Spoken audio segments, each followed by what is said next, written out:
Good Wednesday, and thanks for being a part of the show. That will include election results from yesterday's Kentucky primary, and we'll take a look not just, of course, at McGoffin and Johnson, but statewide numbers as well. Won't take all that long. There are some trends and patterns that you can kind of take from that, and we'll look at those in just a few moments. We'll also talk about the changing weather that is pretty much here. We've got some showers, storms tonight that I'll show you in just a few moments. Wind and hail, the primary threats right now. Kind of an on and off situation tomorrow, Friday too. Saturday looks to be improved, and perhaps the worst day of the whole bunch could be your Sunday that we'll just have to keep our eye on for now, and possibly into part of your Memorial Day Monday. So more as we get closer to the holiday weekend, more detail that we'll get to in your weather in just a few seconds. We'll also have a few big things from our county government in regards to a beautiful planned playground for the Ramey Park, the property of which has just been acquired for.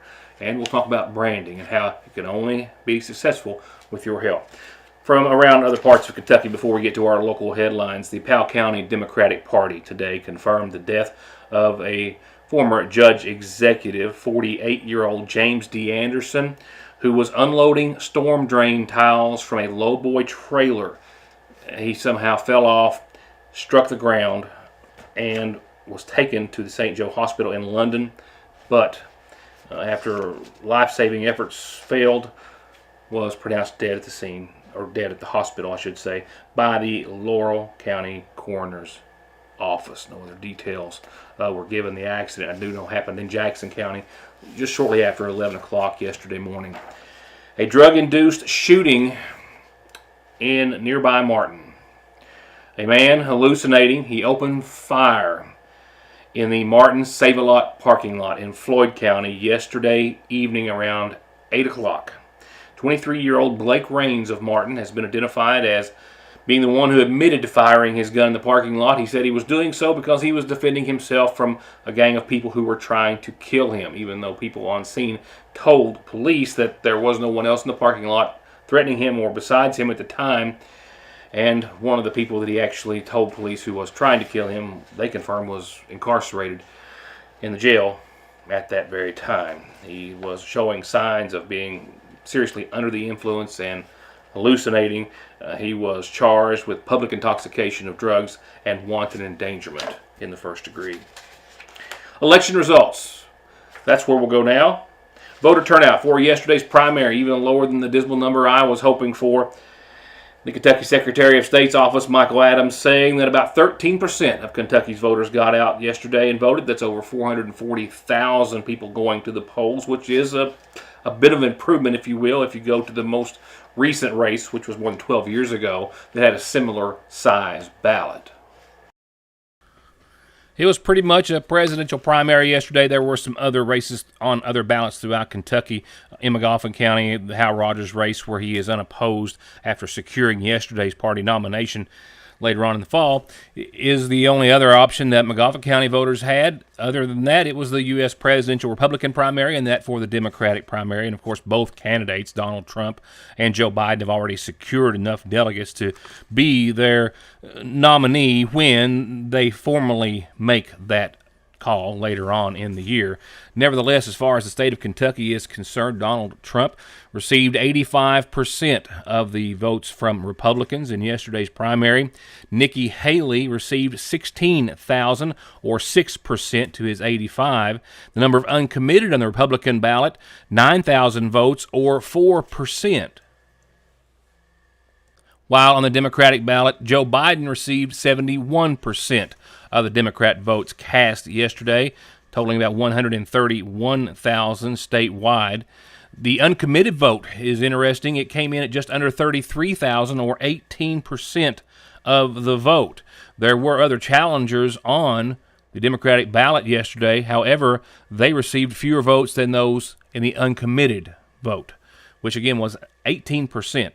The uncommitted vote, as we saw on the Republican ballot, stood for, or at 6% for President Trump. Also, former President Trump, of course, who carried all 120 Kentucky counties.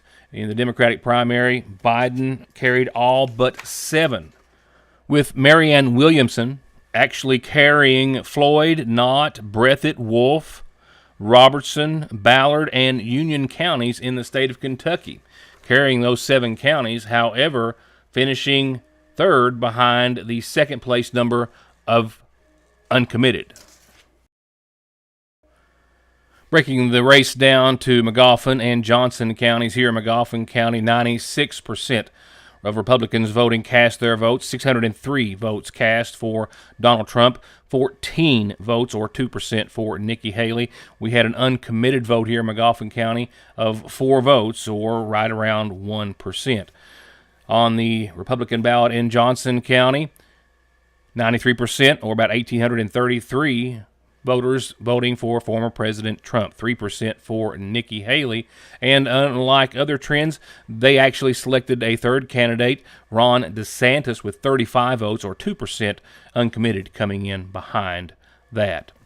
On the U.S. President Democrat primary ballot here in Magoffin, Joe Biden received 55% of the Democratic vote, 218, and only 55%, while the uncommitted vote at 32 came in at 8%. Now, this is the Democratic ballot in Magoffin County with only 218 votes or 55% for President Biden. In Johnson County, 54%, very similar numbers. 169 Democrat votes cast yesterday in Johnson County for 54%. The uncommitted vote at 9% or 28 votes.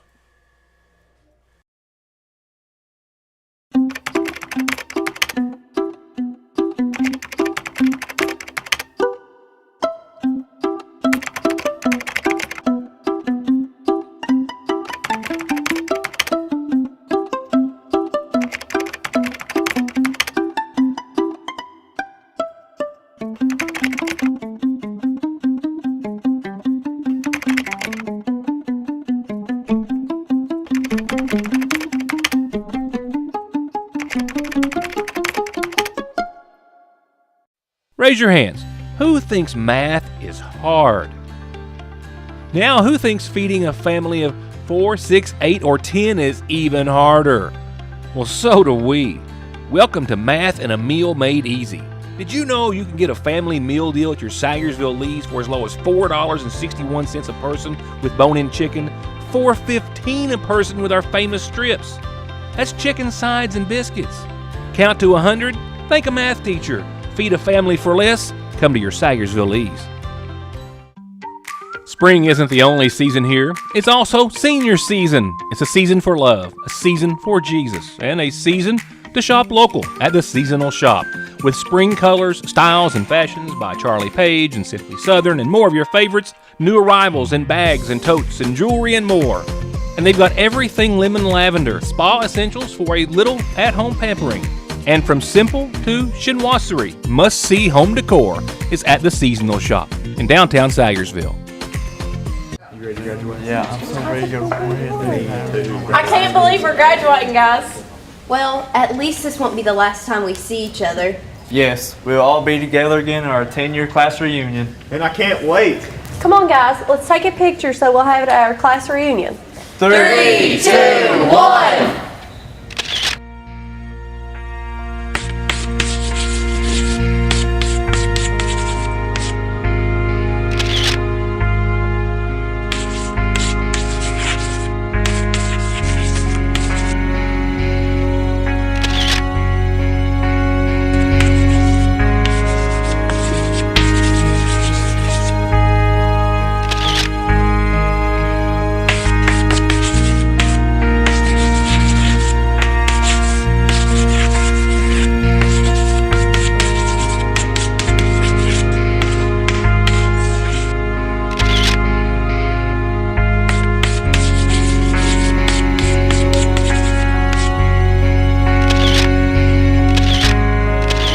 Don't leave your friends standing alone at your class reunion. Stand up for what you think is right.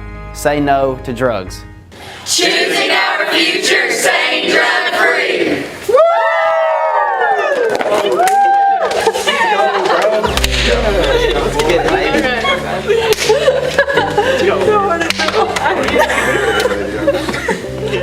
It's never too late to talk with your parents, doctor, counselor, teacher, or another adult you can trust.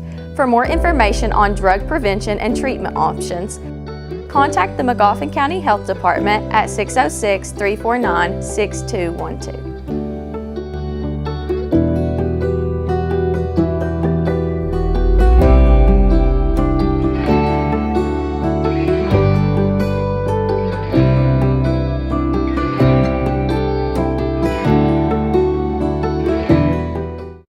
In local headlines tonight, the Magoffin County Fiscal Court met in regular session this week, and we'll start coverage of that tonight, beginning with an interview with Magoffin County Judge Executive Matt Wireman.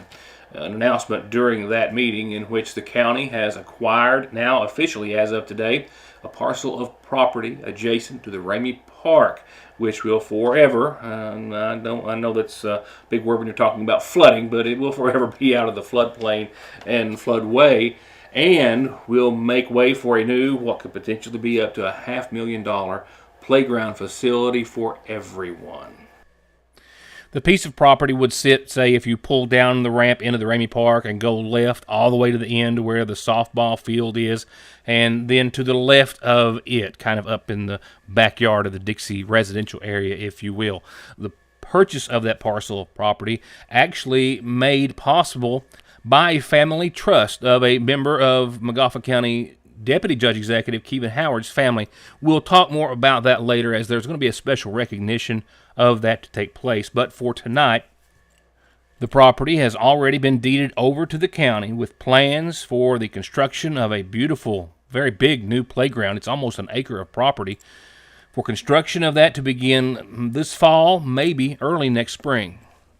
As I said in the meeting, it's kind of a good thing and out of a bad situation, but my deputy judge Kevin Howard, some of his family out of state were passed away and had a irrevocable trust that had some money in it, and they wanted to do some things in Magoffin County, and he approached them about purchasing the property on the far end of Ramey Park, and they entertained the idea. So then we started internegotiations with the property owners, and several months later now we've closed the deal, and the county signed the deed, or I did yesterday, for the county acquiring the property right adjacent to the softball fields, and what we're going to be doing at that site is we're going to be relocating the playground, and it'll be up out of the floodplain, floodway,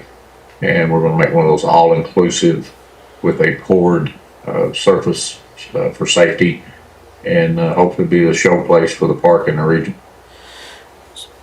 I know this is something that's been on your wish list, so to speak, for a long time, since you started doing renovations at the park. Is this going to change maybe not just the actual possibility of this becoming a reality, but the timeline of this happening too? Is this going to speed things up? Yeah, once we get the pending projects completed at our parks, because we've got maybe 3 separate cost severance projects going on, where we're closing out most of the things at Ramey Park here in the near future. We will create a new coal severance project that will include this playground and the splash pad at the pool, and got to make sure that the funds that's remaining in that coal severance project, I believe we should be okay to cover that, but we're going to do that, those two things, and in addition, hopefully by the end of summer, have the pickleball courts and all those things in addition to hopefully by this fall having an additional shelter around the ball fields. But again, this is all dependent upon remaining funds and supply chain issues and those things. But the playground movement was probably slated for next year, or redoing. We're just going to redo it on the existing side. But now that we're able to put it down there around the ball fields, which will be more convenient for those parents that have kids down there playing ball and those kind of things, and not have to worry about flooding. If that floods, then Sayersville's gone. So. Now, for the next part, if you want to get your phones out and get a capture of that QR code on your screen, it will take you directly to a link, a survey that the county has put together. And they have been doing so in an effort to brand us to find out exactly what it is we think that everyone else would want to come here for and spend their dollars on and stay and see and do. The survey is part of an effort by the county to promote McGoffin County's tourism and the like, and this survey is only possible or only beneficial if everyone goes to that QR code with their phone, or you can find the same link on the judge's social media page. We'll be posting it as well. But over the next several weeks, you are asked to partner with the McGoffin County government for making us a better community. 6 or 7 very short, simple answers is all it is, but all that information compiled will go a long way to helping us grow. One of the things we have to do is we have to sell ourselves. And one of the things that we need is input from the community, because if just a few of us are doing all the thinking, then we're not going to get much done. So we have contracted, we done a couple meetings ago with a media specialist, marketing specialist, and she's put together a survey. She came by and kind of done a site review and has created a short survey that's totally anonymous. And we have a link to that on my social media page, and it has the link on there and a QR code. So if you hold your phone up and do the screenshot kind of thing, you can go to the link, just answer the questions and be honest. We're looking for positive things. You know, we're not doing this to, I mean, if there's things that we could improve on, please let us know. But this is the things that we want the world to know about McGoffin County, and we'll take all those things that are like and similar and try to build a branding of McGoffin County, because we need to bring people's dollars here. We can't keep having a declining population and people leaving the county. We got to start having people come back here if we're going to maintain the services and have economic growth. And this is one of the first steps in that process. Again, it's a short, simple survey. It asks you 6, 7 questions, one being, what do you think sets us apart as a community? Name a few places that you like to go and see and that you would tell a visitor to do so as well. What's your favorite community event? And a few other things. And there's some options there to get some other input as well. So if you can, please take part. I'll be right back. Your weather forecast and a few other things before I wrap it up for the evening. Whether you've got a new ride and you want it to stand out in the crowd, or you want your current ride to look and feel like a new one, no one does lifts, wheels, and tires better than Conley's. Stop in now for spring tire specials, free quotes, and 0% financing, or log on to conleytire.net. Thanks to you, Fraser's Prater Drug has been voted #1 in customer satisfaction with Good Neighbor Pharmacies for the 7th year in a row. With curbside pickup for all of your prescription, allergy, or even multivitamin needs. Or come in and pull up a stool while you shop, or just visit downtown and treat yourself to something extra tasty or sweet, where locally owned means a more personal, reliable, and friendly pharmacy. Fraser's Prater Drug. Hello, I'm Dr. Cheryl Stalder-Cheney, podiatrist currently located in Sayersville, Kentucky. I've been servicing patients within Eastern Kentucky for the past 20 years.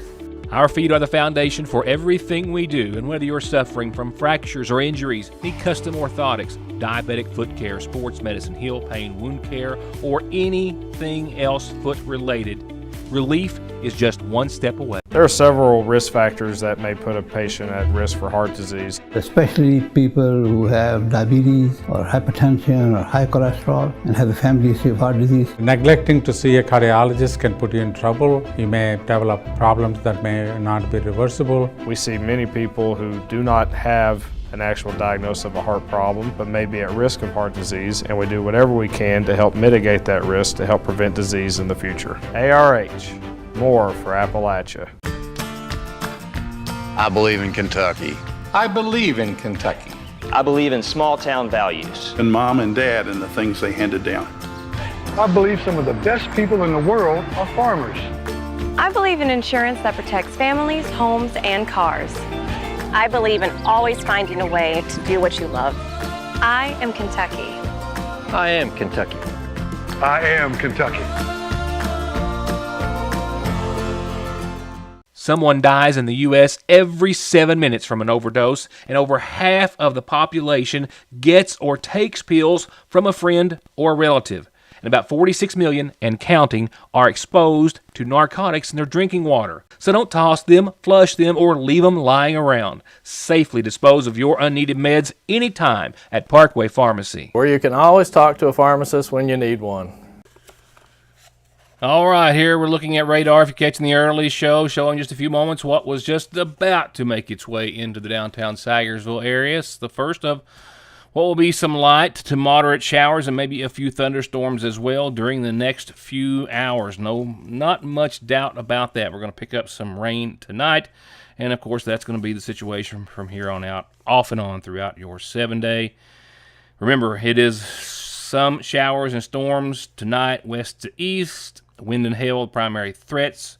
On and off tomorrow. Friday, kind of the same. Saturday, we'll see some improvement. Sunday is the one that we're going to worry about, and then into Monday as far as any chance for some really severe weather. Just some good old-fashioned thunderstorms, I think, tonight and tomorrow. 79 after topping out at 88 degrees earlier today here in downtown Sagersville. Winds right now moving out of the west at 7. Biggest gust I've clocked, 18 miles per hour earlier today. Humidity at 59%. That is rising as we speak. And zero rain, that is going to change soon. And sunrise 6:18, sunset at 8:42, even though you're not likely to see much tonight with all the cloud cover and the impending showers that we expect to see. Here's how it all shakes down as from there on. Tonight, a 40% chance of showers and thunderstorms up until about 1, 2 in the morning. Look for fog thereafter and mostly cloudy skies, and we'll fall down to about 60 degrees for nighttime lows. Tomorrow, showers and thunderstorms between 1/4 and 1/2 inch of rain throughout the day tomorrow on average, without any thunderstorms that could develop and dump down a lot more than that a lot quicker. We'll just keep our eye on it and see how it fares. No severe weather expected out of this as far as really, really severe. Like I said, Sunday right now looks to be maybe the bumpiest day of the bunch, and we'll talk more about that tomorrow and towards the latter part of the week. Areas of fog tomorrow. That fog for your Thursday could linger well up into the late morning hours. I kind of expect it to. So it's going to be cloudy. It's going to be foggy. It's going to be a gray start to a day that we have an 80% chance of showers and storms on and off throughout your Thursday. We'll see a little break in the action Friday, 60% chance of showers and storms, but partly sunny skies. It will be on and off as well. We'll go from 75 tomorrow back up to 80 on your Friday. Saturday, your Memorial Day weekend, not the greatest, but not the worst either. Partly sunny skies, low 80s for the first half of your holiday weekend. We still have a 60% chance of showers and storms. Actually, that's already been downgraded to, I'm looking at 50 right now. I hope that kind of continues. I think Saturday things will slow down, and you might get to enjoy Saturday perhaps more than not. Sunday, we have an 80% chance of showers and storms, and we have some partly sunny skies. Shower and storm chances are mainly after 3 o'clock. We'll talk more about the timing and the severity of and all of that as another system rolls through Sunday night and into your Memorial Day Monday. Right now, I'm just calling it 82, partly sunny, and 80% chance of showers and storms Sunday. Monday, Memorial Day, 80, mostly cloudy, a 70% chance of showers and storms. And that has us, after that scenario rolls through, seeing another dive in temperatures down to the low 70s Tuesday and certainly Wednesday of next week. Mostly sunny on those 2 days, but shower and storm chances lingering as another front gives us some more mild air. 72 by Wednesday of next week. And of course, it's just Thursday. We've got 2 more days to go. Hopefully this will improve. It will definitely change, and I'll keep you up to date on whichever way it goes. That's it. Thank you for being a part of the show. See you back here tomorrow, hopefully after you've had a big edition of the Sagersville Independent in your grasp. I'll talk about that on tomorrow's program. For now, enjoy the rest of your evening. Keep your eye on the weather, and we'll talk more about what is to follow weather-wise and otherwise when I see you next time.